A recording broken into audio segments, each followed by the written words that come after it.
Model year 2016 is shaping up to be an incredible year for all you performance fans. I'm at the Ford display here in the Big Apple, where the company has just revealed its hottest Focus, the Focus RS. Let's take a look at this turbocharged all-wheel drive monster and see if it has what it takes to go against its German and Japanese competitors.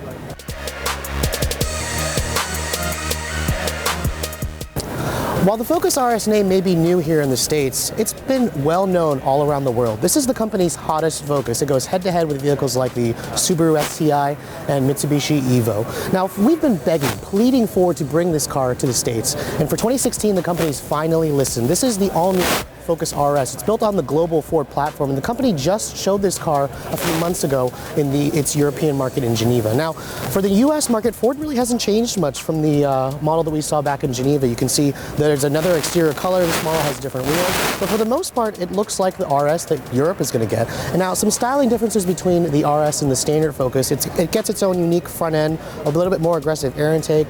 It's more unique grille with the RS badging. And then, of course, looking at the rest of the vehicle, this car only comes in a hatchback configuration, as it should. These 19-inch wheels on this particular model come standard with some Michelin Pilot Sport 2 or an optional Cup 2 tire for those of you who decide to take it to the track. Now, under the hood is where you think you're really going to be impressed. This car comes with the 2.3-liter EcoBoost from the Mustang. Now, Ford promises more than 315 horsepower in this car, which makes it more powerful than its rivals from Volkswagen and Subaru. And thankfully, all that power goes out to a 6-speed manual only. There's no dual clutch, there's no automatic available on this car. Now, looking out back, this car has its own unique styling elements, those fat dual exhaust tips, that larger rear wing. It all looks aggressive, but it also doesn't look as boy racer as competitors like the Subaru STI, where this car sort of almost reminds me of a nice blend between the two. For the inside of the RS, Ford hasn't really made that many changes compared to the slightly lower model ST. Aside from some blue stitching, some RS badging, 180 mile per hour speedo on the speedometer, you pretty much think that you're in a regular Focus, which isn't necessarily a bad thing. The current generation Focus has one of the best interiors in the class. You can see everything in here is pretty driver focused, and the entire Focus lineup actually got a refresh for 2015. You can see the new flat bottom steering wheel is here. It looks very nice. It feels good in your hands.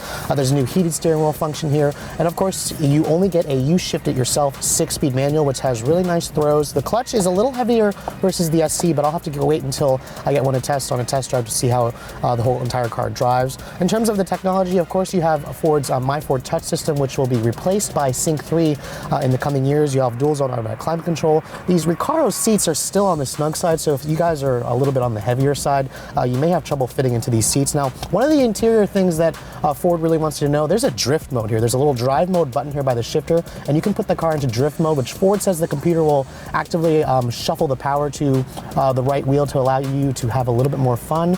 I'd love to test that out and when we get out on the road. Of course, it's supposed to make you drive like this car, like Ken Block, like he showed us in the actual unveiling of the car. But I mean, overall, I think the interior is nice. I think it's a nice in the middle ground between a WRX STI and a Golf R, which can be a little bit more on the restrained and mature side. But overall, I can't wait for this car to come out. Expect this car to be in showrooms in the spring of next year, with pricing not yet announced, but expected to be around the $40,000 mark where its competitors are. For Redline Reviews at the 2015 New York International Auto Show, I'm Sophion Bay.